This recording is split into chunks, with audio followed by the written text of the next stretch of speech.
আসসালামু আলাইকুম বন্ধুরা, কেমন আছেন? আলহামদুলিল্লাহ, আমি ভালো আছি। আমি আজকে একটু মাছ নিয়ে আসলাম। 2 পদের 3 টুকরো শিং মাছ আর 3 টুকরো বেলে মাছ, ছোট ছোটই।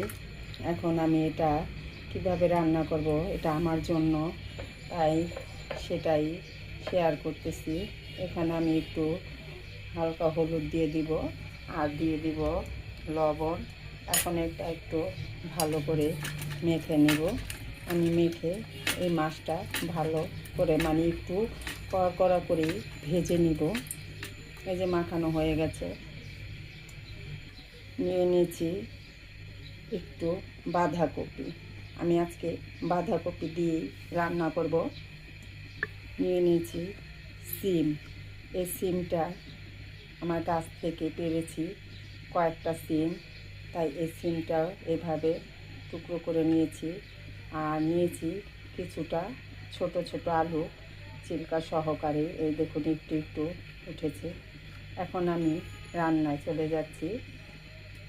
দেখুন চুলায় কিন্তু আগেই আমি কড়াইটা বসিয়ে দিয়েছি আর তেলটাও দিয়ে দিয়েছি। তেলটা ভালো করে গরম হলে কিন্তু মাছটা ভাঙে না, সেজন্য একটু আমি তেলটা চতুর্দিকে দিয়ে দিলাম। এখন আমি মাছটা দিয়ে দেব। দেখুন মাছগুলো দিয়ে দিচ্ছি, একসাথে সবগুলো দিয়ে দিচ্ছি। এখন ভালো করে লাল করে ভেজে নিব। দেখুন এক পিস হয়ে গেছে। এখন আমি একটু দিয়ে দেবো। দেখুন কত সুন্দর উঠে যাচ্ছে।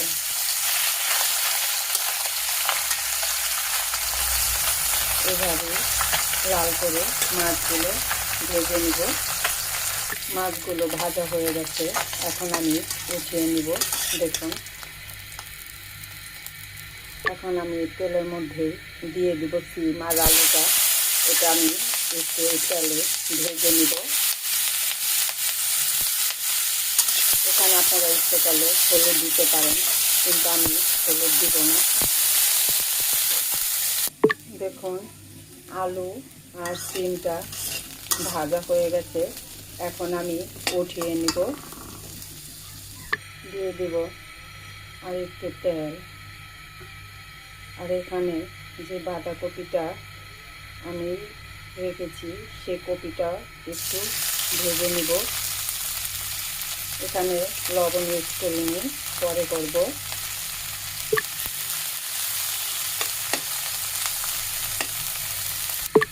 দেখুন ভাজাটা কিন্তু হয়ে গেছে, একটু হালকা হালকা লাল হয়েছে। এখন আমি এটা উঠিয়ে নেব। আবারও কিছু পরিমাণে তেল দিয়ে দিলাম। দিয়ে দেব পেঁয়াজ কুচি। দেখুন পেঁয়াজটা কিন্তু একটু হয়ে গেছে। দিয়ে দেবে এখানে একটু আদা আর রসুন বাটা। এটা একটু তেলের মধ্যে ভেজে নিব। দিয়ে দেব হলুদের গুঁড়ো, মরিচের গুঁড়ো, ধনিয়া গুঁড়ো, জিরা গুঁড়ো। এটাও একটু এই তেলের মধ্যে ভেজে নিব। দেখুন ভাজা হয়ে গেছে, তেল উঠে গেছে।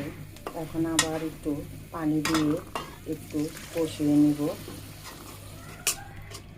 দেখুন মশলাটা খুব সুন্দর করে কষিয়ে নিলাম আর তেল উঠে গেছে। এখন দিয়ে দিব সেই তরকারিগুলো। এটা দিয়ে ভালো করে কষিয়ে নিব। দিয়ে দিব স্বাদ অনুযায়ী লবণ, কারণ আমি লবণ দিইনি। দেখুন কষানো কিন্তু হয়ে গেছে, কোনো পানি নাই। এখন এখানে দিয়ে দিব একটু টমেটো, আমি একটা টমেটো কেটে রেখেছি, সেই টমেটোটা দিয়ে দিলাম।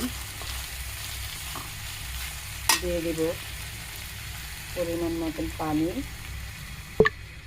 পানিটা কমই লাগবে, কারণ এখানে শাক আর আলু প্রায় অর্ধেকটা সিদ্ধ হয়ে গেছে। দেখুন কষানোর মধ্যে আর ভাজার মধ্যে এই যে এখানে যতটুকু পানি দিছি এতটুকুই পানি দিব, আর দিব না। এখন এটার উপরে আমি মাছগুলো দিয়ে দিব। এটা আমি শুকনো শুকনো করব, এখানে কিন্তু ঝোল থাকবে না, একটু হালকা ভিজা ভিজা রাখবো, শুকিয়ে নেব। এখন আমি ঢেকে রেখে দিব। দেখুন প্রায় হয়ে এসেছে, এটা আরও শুকাবো।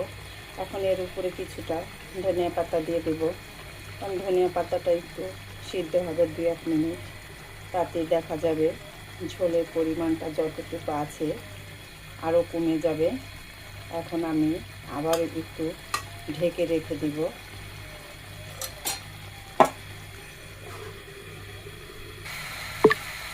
দেখুন তরকারিটা হয়ে গেছে। এই তরকারিটা খেতে খুব ভালো লাগে। যদি আরও 2-1 পদের মাছ থাকতো, এখানে আমি তো 2 রকমের মাছ দিছি, যদি আরও মানে নানান ধরনের মাছ থাকে, 5 মিশালি মাছ দিয়ে খেতে খুব মজা লাগে। বন্ধুরা, যদি ভিডিওটা ভালো লাগে একটা লাইক, শেয়ার, কমেন্ট করবেন, কমেন্ট করে জানাবেন। এবং ভিডিওটি বন্ধুরা নতুন নতুন যারা দেখবেন, ভিডিওটি সম্পূর্ণভাবে দেখে আমার চ্যানেলটি সাবস্ক্রাইব করে দেবেন। আল্লাহ হাফেজ।